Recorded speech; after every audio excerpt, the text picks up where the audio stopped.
All right. It is Monday night, and we're going to prep some Pathfinder. It's Outlaws of Alkenstar. It is the final session of Outlaws of Alkenstar. There's a lot going on. Let's figure that out. All right. So let's see. Wild Surge on 5 or less, I believe. Let me double check. I want to kind of run through all the logistics of this. All right. Weather. All right. So they're still in the waste. So that would be a 10. It's reduced by 4. And the boat is insulated. So yeah. So we'll put waste 10 minus 4 bronze minus 1 insulated. All right. Cool. All right. Let's try to get this knocked out, I guess.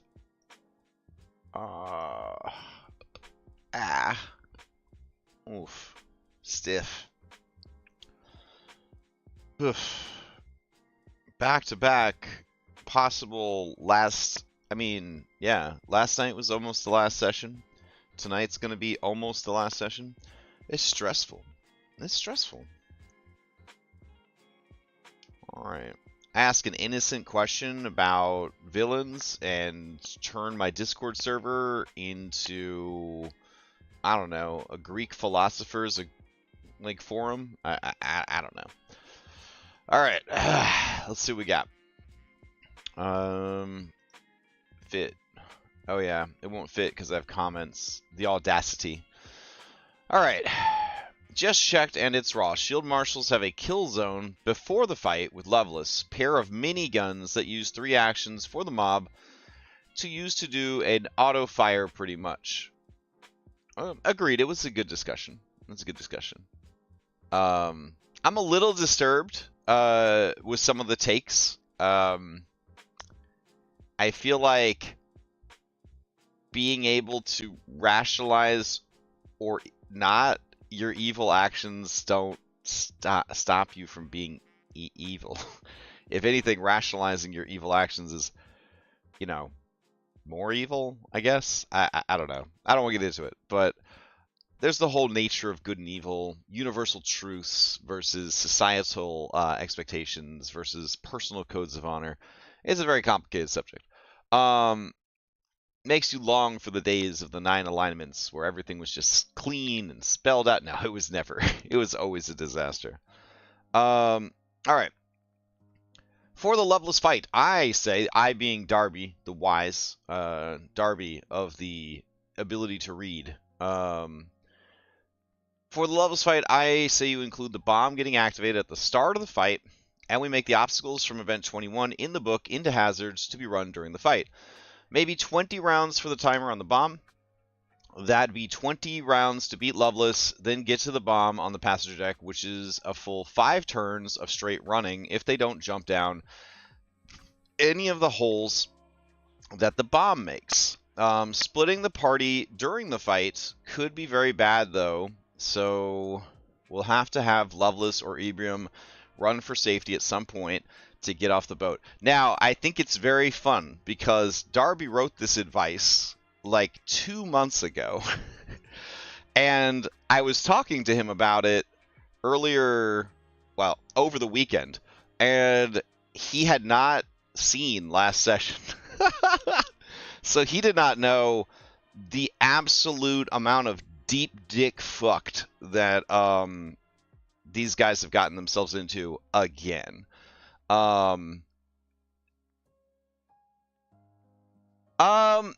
It depends. 20 rounds is definitely generous. So the adventure, which I was talking to Leah about this is a fucking terrible adventure.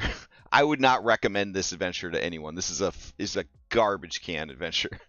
Um, if at any point you thought this adventure looked fun and cool, then I'm flattered. I feel like I did my job because this is a really bad adventure. Like, it's probably one of the worst adventures I've ever run.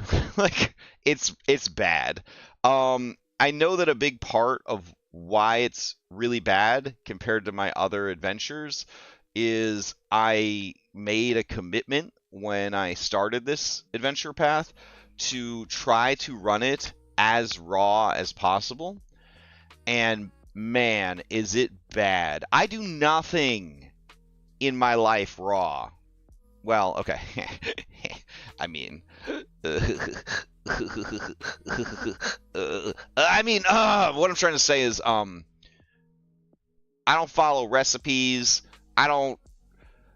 Well, of course I follow all the traffic laws. But listen, wink. Oh yeah. So it's bad. It's a real bad adventure. I am going to do a stream, probably a big one when both campaigns are over, and I'm going to talk about how this campaign could be made into a good campaign, and then hopefully my boy Scottrick, when he runs this campaign, he will learn from our mistakes, and it will be the most amazing steampunk cowboy adventure of all time. I I was expecting some like arcane shit, you know what I'm saying? Like, that was like a steampunk property that kind of came out at the same time as this adventure kind of, and I had high hopes, right? But I didn't want to change anything, right? I wanted to like run it like as is. I still changed some things, not a lot of things, but like, man, it's bad. Just bad. So yeah. I'm pretty happy that it's going to be over because it's so bad. I am sad because I love this group. I think this is a great group. But Conti's got to go back to Worlds of Warcraft land, so this, like, he wouldn't be able to continue playing anyways. And then Scottrick's got to go back to paid DM land. He's going to be in Kingmaker next year, and then Stone's going to be in Skyhaven. So the gang's kind of splitting up a little bit. But man, this was a great group. This is one of my favorite groups that I've ever run for. So I really hope that they don't all die tonight. But if they do, that's a cool way to end a campaign. So when I got off track there, the Raw Adventure wants the final part of the campaign to be a chase minigame.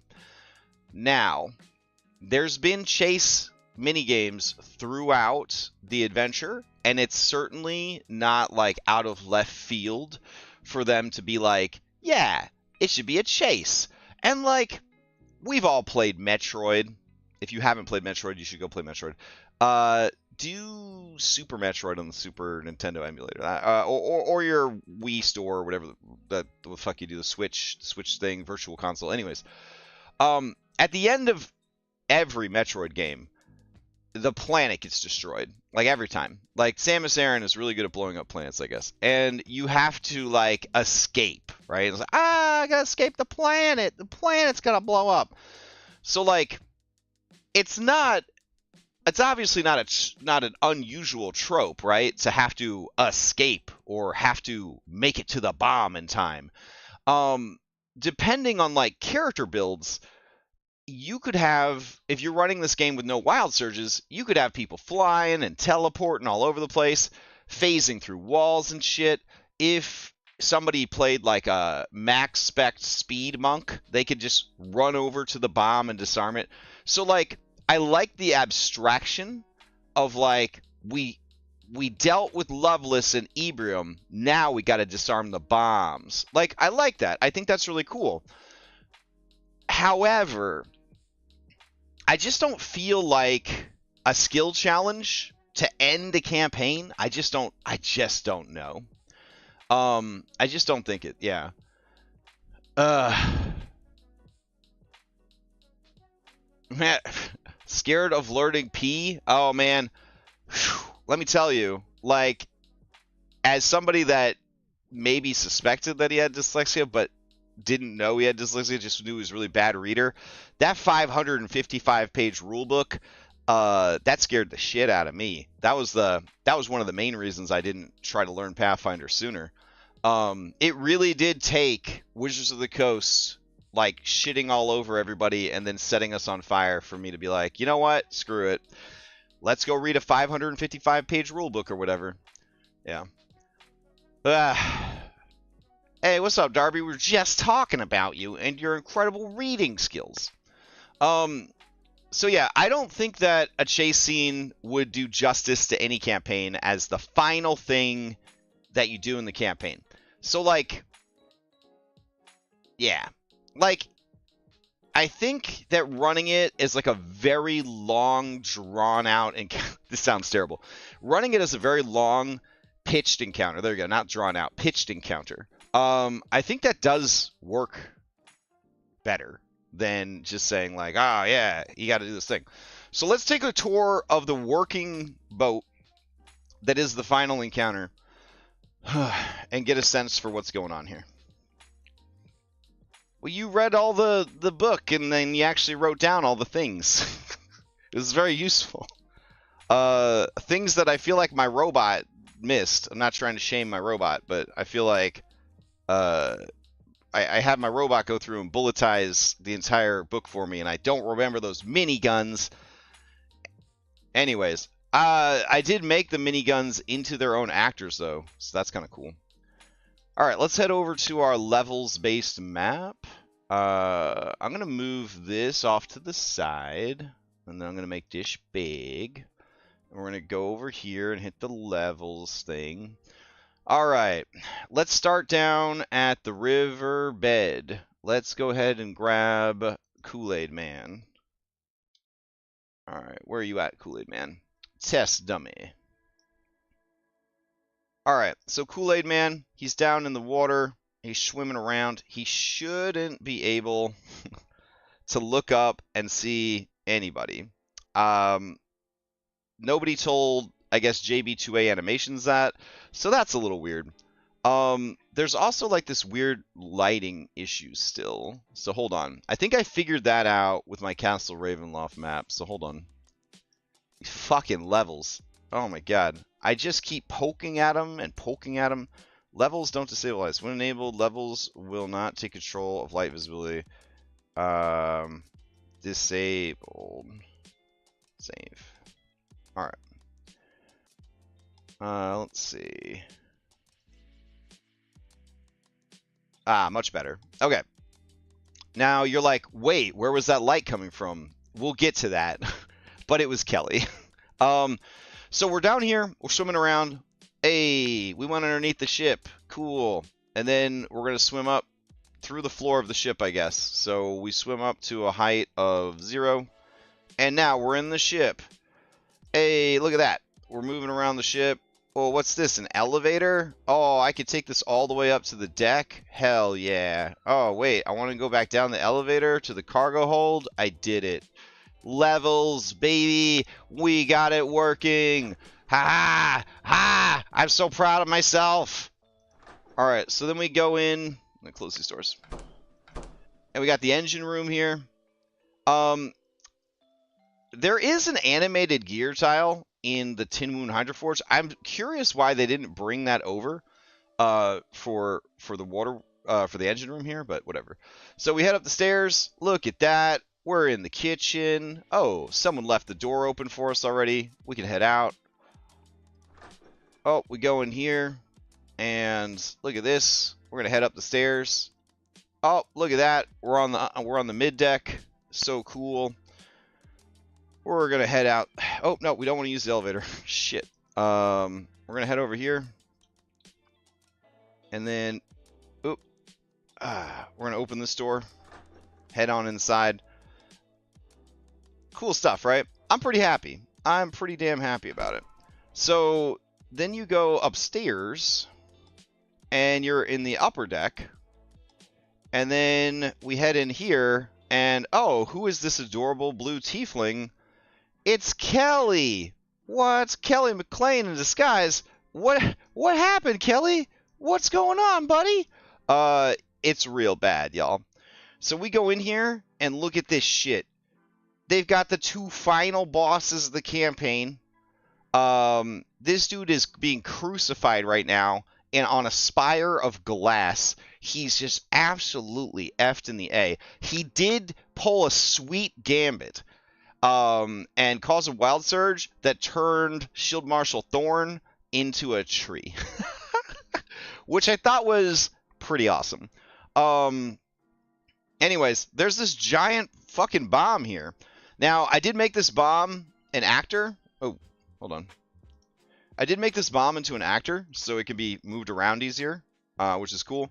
I don't have, like, a hole in the floor.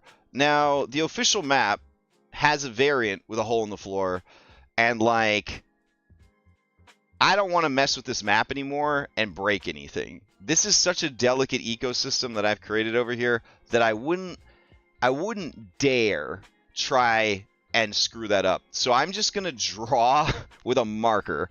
Like, there's a hole in the floor, and then it's going to go down a floor. And all we have to do for that is change the level to 35. All right. And then technically it's supposed to fall here. No, it keeps going. My bad. So it falls down. Son of a bitch. Where did my bomb go? I lost it. Oh no. Anybody seen my bomb? Fuck. It's probably like existing in between levels right now. Hold on. Let's see. Turn off levels. There we go. What did you do with my bomb? Let's see. There you are. My sweet baby. I don't think... I need you to be back at... fuck. I don't remember any of the heights or anything for this. Let's just go to 500. You'll be flying bomb. Levels attempted to move. It collides with the ceiling. That's okay. That's okay. So we'll turn back on levels. We'll go to the roof. Hey, where did my bomb go? Did it not allow it to go up? Oh my god. It's just getting worse and worse, guys. Alright. Hopefully I don't screw this up this bad when I'm actually playing the game tonight. Alright. Give me my bomb. Give me this bomb. You're losing bomb permissions. Bad bomb. Bad. I'm so disappointed in you right now. Alright. Alright. So we'll turn back on levels. And we'll go to cargo. So to be on the upper deck, you need to be at 45. Alright. Alright, so we go to upper deck. I'm gonna put the goddamn bomb back in. Okay. And then with the bomb in place, I don't know why the bomb gets stuck like right there. There we go. So the heights are 35 feet. So it should drop down correctly. Alright, so that's mid-deck. Hey, wow, where's my bomb? Oh, it's too tall. Ah, just like an extra life. Just like an extra life. Alright, hold on. This is the part of levels that I hate. Is the height of the miniatures. I just wish there was a way to tell levels, like, do not bother with the height of the miniatures. Like, don't even bother. Alright. I'm bad at levels, so I'd have like 4 copies of... Yes, exactly. So if I go into the actor for the bomb, and we go to token height, it says the token height is 0. Here's the problem. It's going to be referencing the size of the mini. So if I change it to a height, manual height of 5, I should be able to bring it in on the mid deck and not have it just be ruined. So let me see. Hey, there we go. God, I'm glad we decided to test this out before the thing. All right, so it falls down through the floor, and then it's gonna fall again to 20. All right, so then we go to 20, which is the passenger, kills this guy. It's gonna be hilarious. And then it's gonna slide, I believe, all the way down this way, like that. And then I think it falls again at some point. I don't know. It's crazy. But yeah, that was the issue with the bomb. It thought it was like 15 feet tall, basically. All right, so we're gonna set this back to 45. Yeah, I'm very happy that I had time to actually get this knocked out. All right, so we need the bomb there, and then when it falls, it'll just conveniently fall where it needs to fall. All right, so we know that everything's working. We fixed the bomb height. That's good. Let's go in and fix the bomb height on the actual bomb actor. So I'm going to delete bomb copy. I'm going to go to bomb, prototype token of bomb. I'm going to make sure that token height is set to 5. Cool. All right. Where are we at for time? 30 minutes? That's great. I already have everything prepped. We should be fine. All right. So over here are these Gatling guns. I made them into actual hazards because the adventure just has them sort of casually mentioned in the stat block. But now they're like for real thing. Ready for the end of a second time in a row. Yeah, I think it is gonna be like last night. I think we're gonna be poised to finish, but then have another session to finish up. I don't think we're gonna finish the whole thing tonight. I would be very surprised if in 3 hours we finish the entire campaign. But these guys can be pretty surprising, so we'll see. Alright, so these guys are in these suites. They hear a noise from in there, like, you know, the sounds of combat. She's gonna say open fire or whatever if needed. They don't need to do that right now because everybody is like... Let me walk you through it. Alright. So Kelly came in on their own and found both the final bosses. And then instead of trying to lie his way out of it, he attacked. I don't know. I don't know how Stone even gets around with his massive balls. Like, you know what I'm saying? Like, I don't know. So then we had this big fight breaking out, and it was pretty cool. Let me see. What else? Oh, yeah. So then out here, you've got Jet Ree. So Jet Ree sees the situation, doesn't have any idea what the hell they're supposed to do. You know what I mean? Like, this is nuts. We've got all these people running scared, just trying to get out of the way. We've got shield marshals all over the place. I don't even know where all the shield marshals are. They're all over the place. Let's go down a floor. So on the mid deck, you've got Grom disguised as an old lady. Just go with it. And Grom just used a bottled rock, which Alchemist is cracked, like, for utility. Once it gets to like a certain level, especially Revised Alchemist, is bananas. I just think they're really cool. I don't think that they're very non-magical, in my opinion. They're about as non-magical as Marvel Cinematic Universe Tony Stark. But, you know, whatever. So they flew a level 12 boss monster. I want to point this out. A level 12 boss monster with a bomb inside its body. They flew it off of the boat. It was pretty fucking cool. Pretty fucking cool. So they weren't able to find the teleportation runes to disable them. Not that they would have in any way been qualified to do that. They don't know about this bitch right here, who is a glass Medusa. A Medusa that turns you into glass. I don't even know how she is going to factor or feature into this adventure at any point. Is Ebrium gonna try to come down and get her?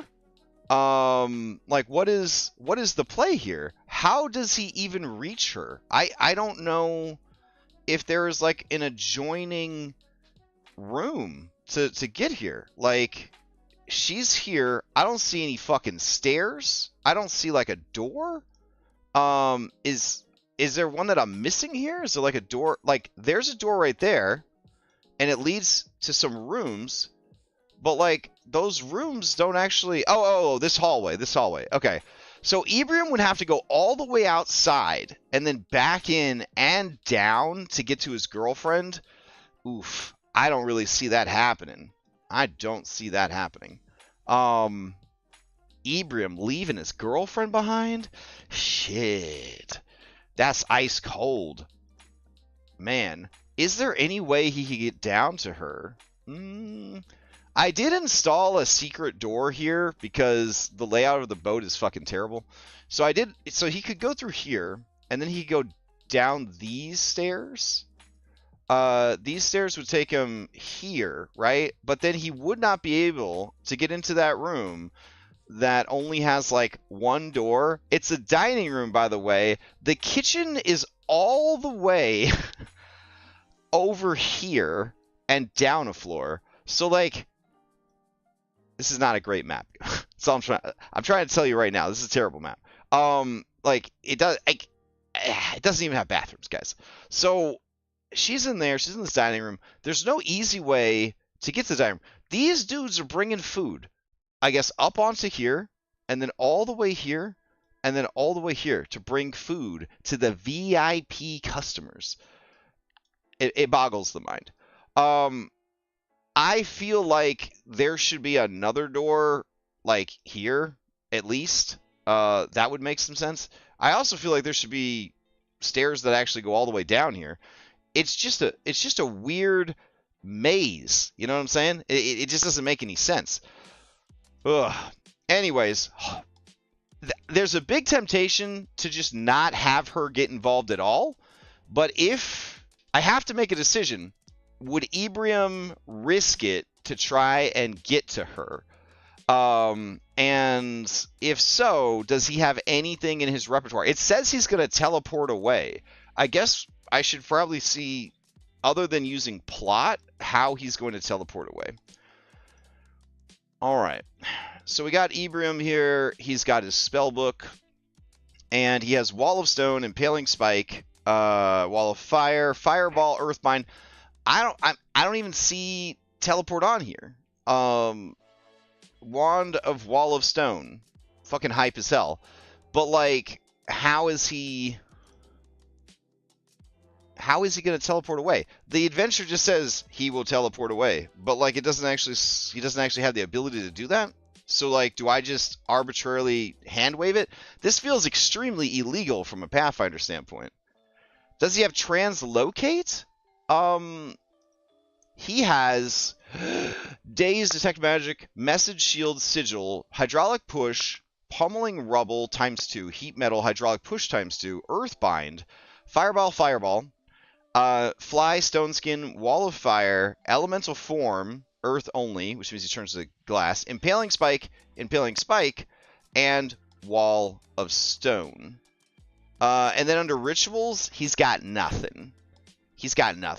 So I'm assuming in his inventory, he just has a Wall of Stone. So we should probably give him a teleportation thing, right? So let's see. Teleport. A spell. It takes 10 minutes! 10 minutes! Oh my god. 6th level spell takes 10 minutes! Oh my god. Okay, hold on. Alright, what you said the other one was? Transposition? Transposition? Transposition ammunition? That sounds pretty cool. Greater transposition ammunition. Level 15. Transposition is milky white cast will sometimes shift position. When you activate the ammunition, instead of making a strike against your foe, you fire at any unoccupied space you can see, making your weapon's first range increment and succeed without making an attack roll. You pull yourself through the astral plane, teleporting along with any items you're holding to the square where you shot the ammunition. When you teleport, you can take along up to 2 willing adjacent creatures. These creatures must each arrive in unoccupied squares adjacent to the transmission. Why don't we give one of those bullets to Loveless? Like, holy shit. Alright. Loveless. Angelique. We already had to give you a fucking canoe and a jetpack.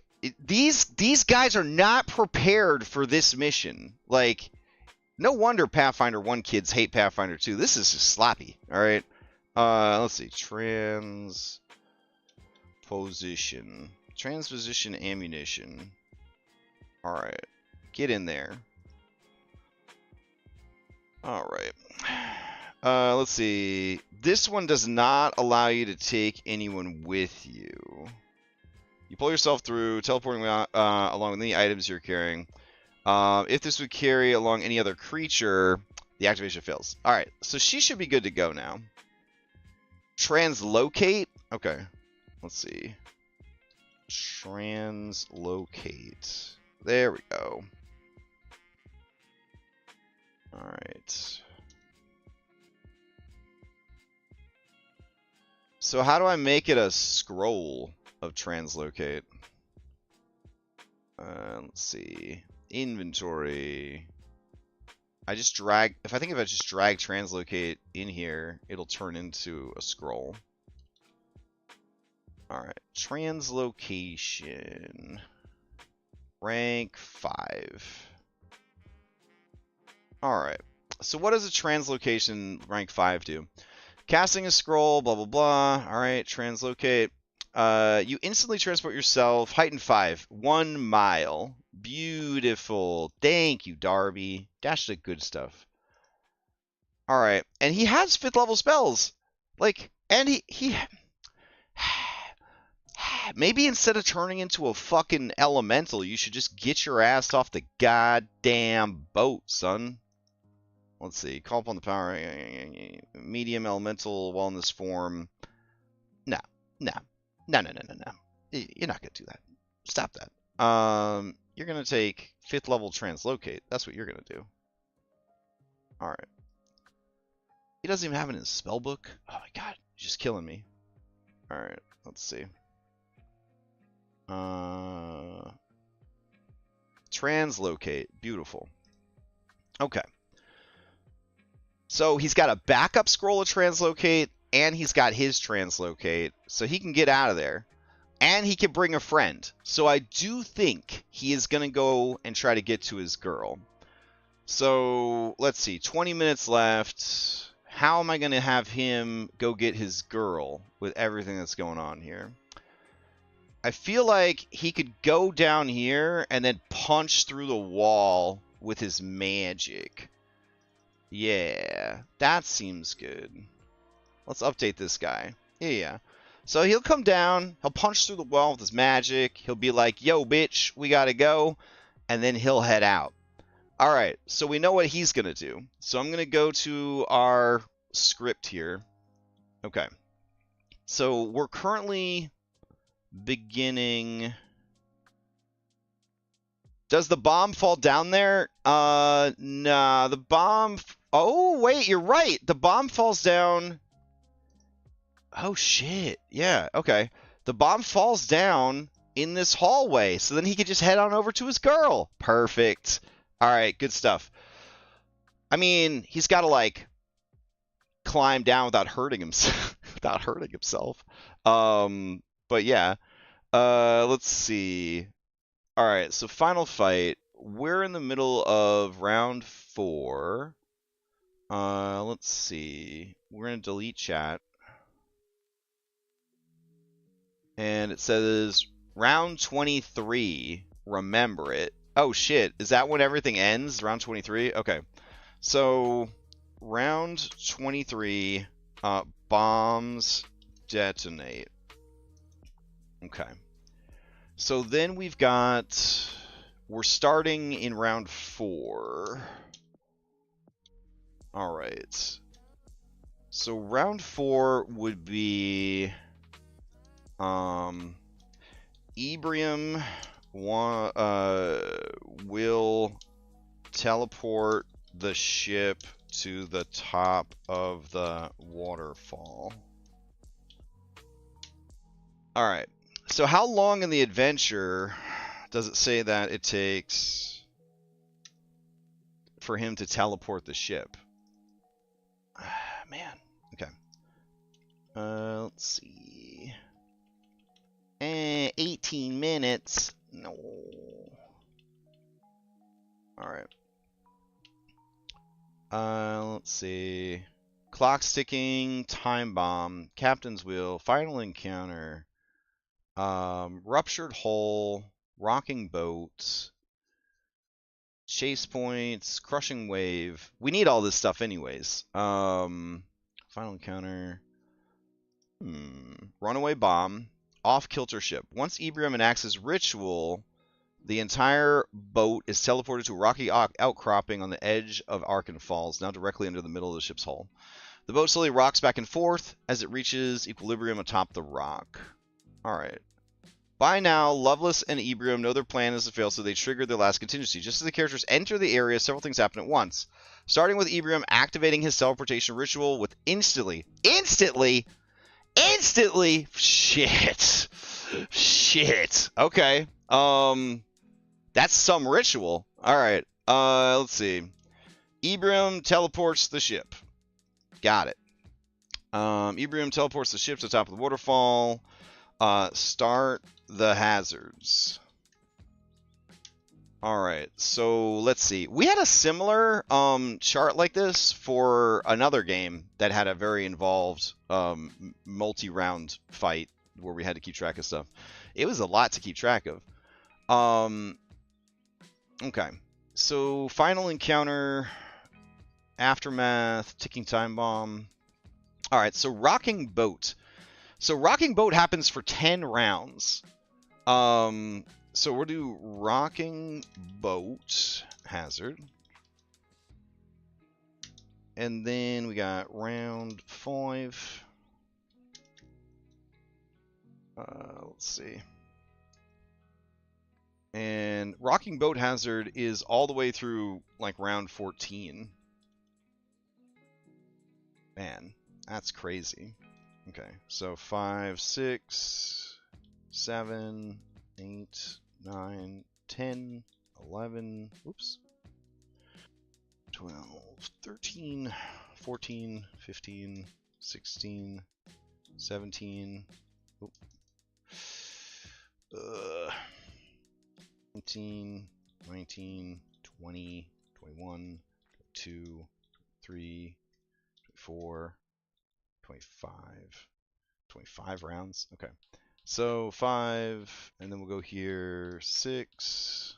What do we got? 15 minutes. Cool. 7, 8, 9, 10, 11, 12, 13, 14, 15, 16, 17, 18, 19, 20, 21, 22, 3, and that's it. That's the end of the campaign. Cool. Alright, so rocking ends. This is going to be round 14. Last time for the rocking. That's good. Yikes. Okay.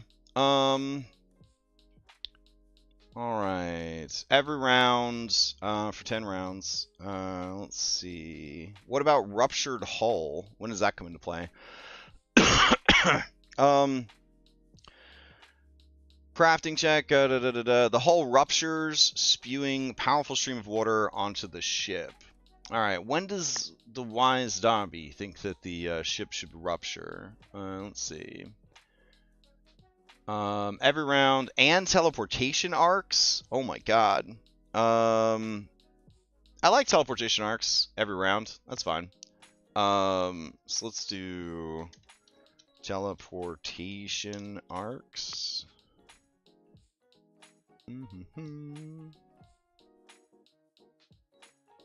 And those are just every round, I guess? It doesn't say that they ever die down. I guess until they're stopped? Question mark? Alright.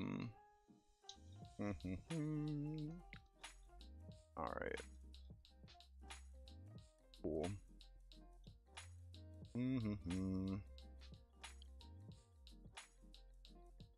Alright.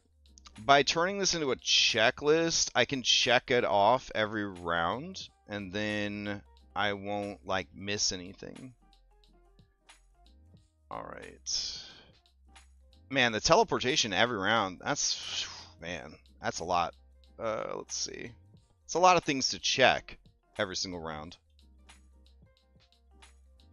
I kind of want to do a check for the teleportation arc. Let's see. It says you just make a will save or avoid being teleported after being struck.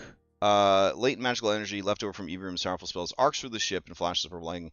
The lightning teleports those it strikes to random locations, slowing their progress. Okay. Or would it actually help their progress? I don't know. Let's see. Yeah, I think we'll just check for teleportation arc. That will work just fine. I guess there are no teleportation arcs in round 3 because bombs go off. Alright, panicked crowd. A crowd of panicked guests will completely block the character's path as a panicked crew member tells everyone. Well, we have actors for that, so panicked crowd will just be based on the minis. So that works. Let's see. We've got ruptured hull. So panic crowd in mid deck, panic crowd, crashing wave. I like crashing wave. A wave of water crashes through the hallways and decks of the ship, rushing from one end of the boat to the other. Love that. All right, so you're suggesting ruptured hull on the 4th round. So that would be round 8 if they teleport in round 4. All right. So ruptured boat hazard, or sorry, rocking boat. Then we got ruptured hull. All right, ruptured hull. The hull ruptures, spewing powerful stream of water into the ship. All right, cool. I don't have like a flooded version of the map, so that kind of sucks.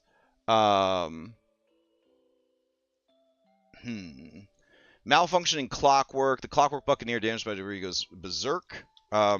So I kind of like this as like if these guys will roll into initiative, but they're gonna just be like fighting everybody, themselves, each other. Like, so yeah, I like them maybe not in initiative, but as a hazard. I think that's actually a good way to handle those guys. So we'll have those, and then the crashing waves. Crashing wave, you've got it at different decks, which is pretty cool. So you got a hull, got a crashing wave and cargo hold, and bomb rolls to final place in deck. All right, let's see. Teleportation arc. Oh, you have in specific locations for teleportation arc in your outline. That's pretty good. That's pretty good. So you're saying that until the ruptured hull happens, the bomb doesn't drop. That would make sense. Let's see. Wait, no. Bomb drops to mid-deck. Okay. Alright, so bomb drops to mid-deck in round 2. There we go. And then ruptured, ruptured hull. Bomb drops to passenger deck. Same time as ruptured hull. Alright, that's all the way down there. Alright. I'm gonna actually drop some of these teleportation arcs, because I think it's too many. Okay, panic crowd, ruptured hull, bomb drops passenger deck, panic crowd, blah blah, crashing wave, bomb rolls to final resting place. Okay. That's excellent. So that's actually in round 9. There we go. All right. Then from there, final resting place, panic crowd, crashing wave, deck, difficult terrain, like that. Okay, so that would be rounds 11, 12, and 13. And then panic crowd, malfunctioning clockwork, in the mid deck. All right, so those aren't going to start up until round 16. Okay. All right. Passenger deck gets flooded. Love that. Let's see.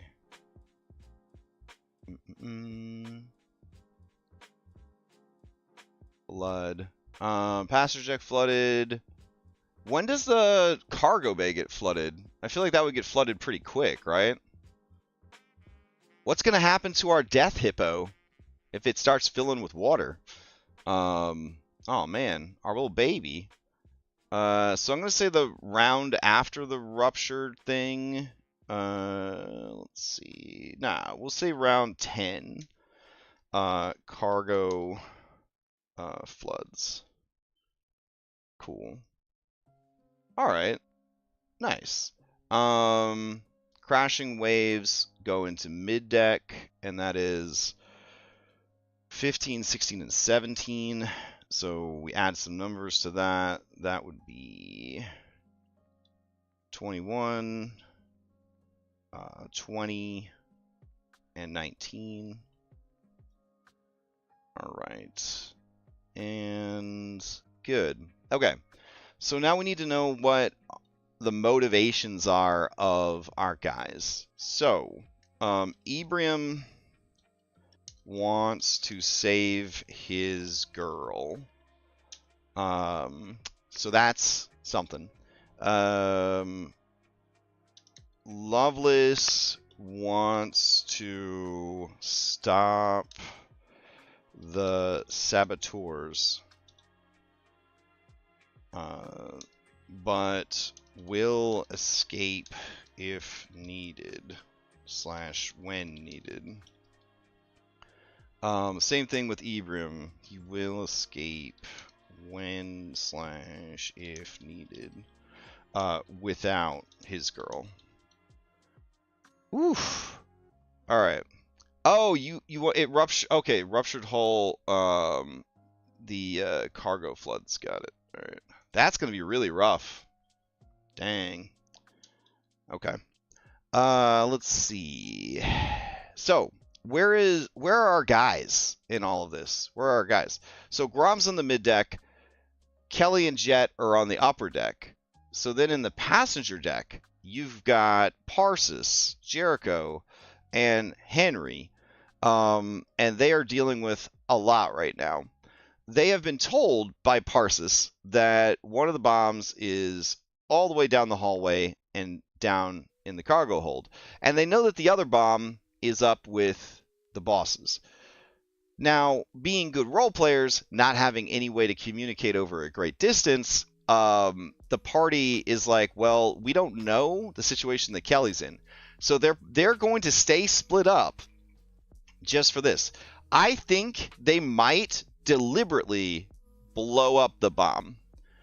I think that they might deliberately blow up the bomb. So it's very spicy that his teleport happens right away, because then they are going to end up teleported to the top of the falls, which is crazy. Let's see. So Ibrahim will be up next. Henry, Delighted Shield Marshal, blah, blah, blah. Moving through all these guys. Whew. Yeah, I think we got it. I think it's going to be good. This will slide down the end of the hall. Stop there. So that's good. All these people are going to be running around. The ship doesn't have any lifeboats because this is, toxic capitalist America, the campaign setting. Yeah, Yeah. Okay. All right. So this is looking pretty good. It's looking pretty good. There are some more complications. So downstairs in the cargo area, there are some mid bosses. There is Gamer Big Unit, who is a CR10, like, I don't know, Warforged, basically. Then you've got Olaf Slimeheart, the gelatinous cube sheriff, and then it's being guarded by the Cataplebis here, which is kind of bananas. If they go down the stairs and they open this door, they're gonna spawn all these dudes into combat. So it's pretty fucking bad. There's a lot of dudes. Look at how strong these dudes are. Now, maybe these guys are deactivated. Let me see. 2 rows of 6 Clockwork Buccaneers stand at military attention with Lovelace's shield marshals. Captain Alfred has ordered 12 of the Buccaneers to be deactivated to avoid overcrowding the decks. As trouble begins to spring on the ship, likely caused by the characters, the captain activates the Clockwork Buccaneers in this room 3 at a time. We should add those to the list. All right, so we will do, holy shit, round 4. What do we got for time? 2 minutes. Okay. Captain activates Clockwork Buccaneers. Round 5. Captain operates them. Okay. And then round 7. Yikes. Okay. So, it's a bad situation. It's a bad situation. So hopefully it turns out okay. All right. Let's go ahead and raid. It is, Monday night. Let's see. Let's go ahead and raid Cryptic Muffin. Cryptic Muffin? Is that... Yeah, there they are. Alright. Because they are going to be our streamer tonight. And then I'm going to head over and start running this game. Ooh. Okay. I think it's going to be a pretty exciting game. You're welcome to join us on Cryptic Muffin's channel, and if not, the VOD will be up later this week. I hope everybody has a great night, and I hope the game goes well. I'll see you next time.